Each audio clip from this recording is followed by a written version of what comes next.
Okay, guys, let's talk about Canada, where I am sitting. My project is more about epidemiology, about One Health, about disease surveillance. So I am attached with a medical school and a veterinary faculty at the same time. We sit in a medical school, we see how things are working there. These guys are so inclusive. Nobody cares if you've done at DVM, if you are an MD, if you've done nursing, if you've done physiotherapy. One of my lab mate, she is a physiotherapist and she's a human physiotherapist, DPT, and she is working on lameness in cattle. Now you can imagine how vast the world is. In Pakistan, we don't even want to see parasitologist in a microbiology lab, but here physiotherapist is working in a veterinary faculty. So guys, think like this, and you guys will be here, inshallah. So the hot research areas I'm talking about is One Health and zoonotic diseases. Everybody knows it. This is a hot topic. Everybody wants to work on this, and funding agencies want to fund on this because human life. When we talk about human life, anybody is willing to spend money. So if you attach your research somehow with humans, you're getting the funding, guys. So gut microbiome. This is because now they have discovered that bacteria inside humans as well as inside animals, they control us. These bacteria, these are our uh, control system. So they want to work on these microbiome things so people don't get sick. In Western world, there are a lot of gastric diseases in animals, in humans. Sorry, I again talk about human. In animals, you can increase production if you know well about the microbiome. You guys know how this thing works. This is a hot area. You can focus this. Then you can focus genetics and genomics. This stuff, it will never get old.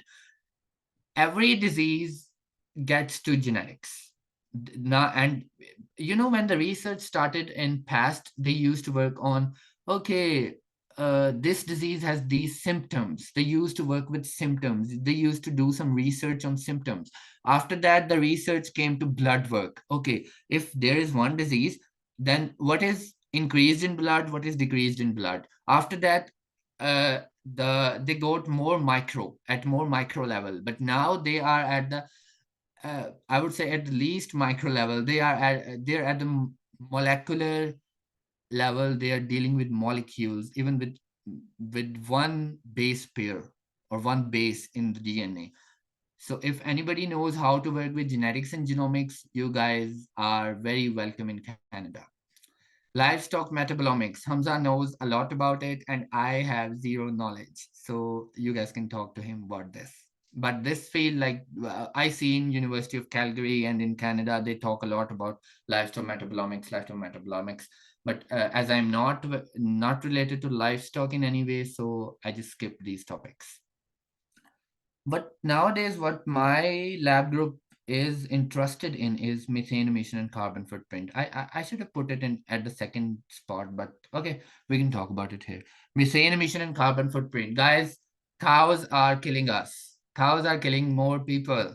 So because of this methane thing, and if anybody can come up with some idea that can reduce this methane emission thing, they can reduce carbon footprints, all this fancy stuff.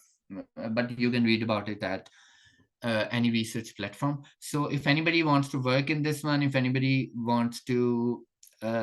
has any experience with this one in Pakistan, you guys should apply in Canada because these people are focusing on this strategy for next 5 to 10 years. This is wanted. I'm telling you, work on this, and you will be in Calgary.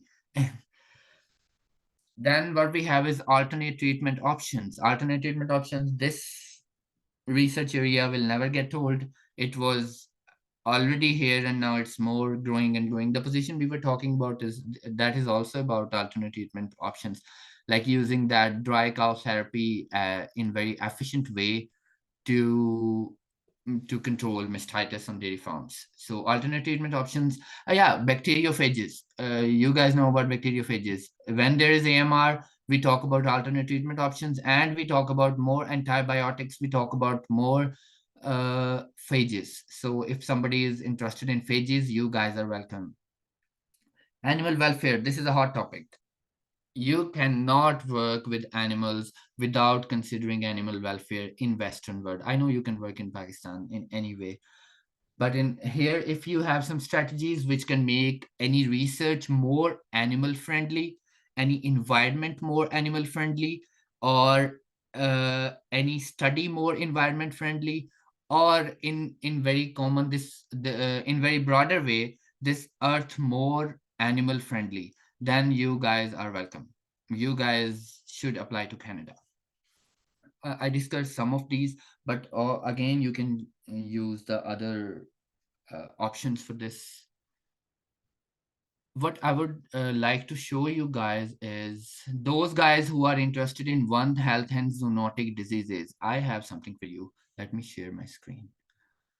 Uh, there was something I was talking about. Yeah. Okay. Uh, Sorry, Jahangir, your screen is not. Oh, okay, now it is visible. Now you can see. Yep.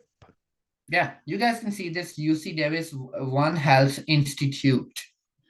These guys can accept undergrad students. Like they are growing in One Health, and I might also apply. You guys should also try to apply here. You can see how many World Health Institute students for One Health and all this global virome project, and then we have epicenter for disease dynamics I'm interested in. Then we have wildlife care network, zoological medicine, this is new. One Health Lab, marine ecosystem research and development. You can just go here and you can explore what you have here. There we have the team. Yeah, these guys. Approach these guys with right CV and with your right cover letters, with your right experience. If you do not have any experience working with laboratory techniques, never approach them. Go get some experience, then approach them. Otherwise, they would stop taking Pakistani students because we are bombarding their uh, inboxes with our emails and we have nothing in our profiles. So, guys, please prepare yourself first, then email them. What else I was trying to show you guys? There was something. How can I move it? Yeah, there's one more thing I wanted to show to you guys. In Pakistan, in Bangladesh, in India, we have a race. When we talk about research, we have a race, and that race is about impact factor. Guys, now this Western world knows that impact factor is something that is misguiding researchers as well as students and everybody who wants to get benefit from research. Impact, how we increase our impact factor. You all know how these things work in our academia. But now the world is changing. Now the new strategy is DORA, Declaration on Research Assessment. Go there, read this long article how they work. But I'm gonna tell you that this is something that will replace impact factor in future, and this is something that is very new to research field. So if you talk to any professor and you have knowledge about DORA, you can mention it slightly in your conversation, and that guy will know that you are well aware of what is happening in research world, and they need those people who are active and who are well aware of what's happening around them. These are smart strategies. I'm talking about smart strategies today, so I'm telling you the smart strategies. Okay, talk about these things. One more thing I want to mention. When you're sending an email to a professor, what I would suggest is let me go to a professor's web profile. It works. It works most of the time. There we go. Okay, he's a professor. Guys, this is your key stuff. This is where you need to focus. What you have to do is when you write your statement of research interest, or when you write your cover letter, or when you write your email, what you have to do is you use these keywords: adjunct professor of emerging and zoonotic diseases.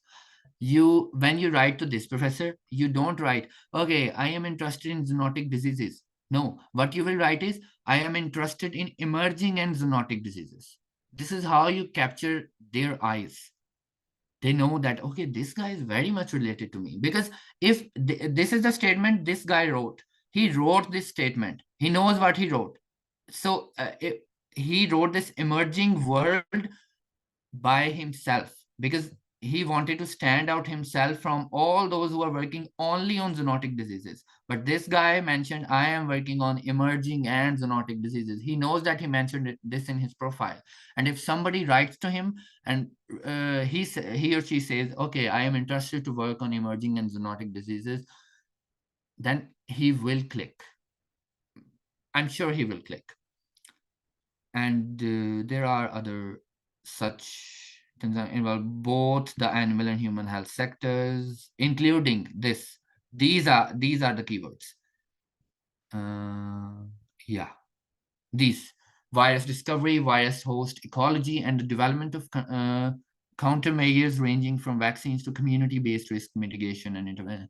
You don't need to mention all these; just mention those words that are related to your research experience and your expertise, but write the exact words that this guy has mentioned in his profile. This is a smart strategy, and it works. It works every time.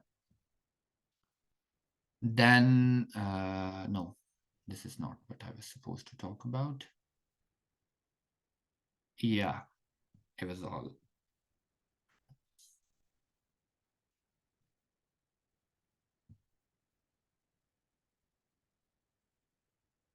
Okay, you can see my screen. Yes, your presentation is visible. Yeah, my presentation. So these are the hot research areas. And I told you how to approach the professor. Then we can have a question answer session later.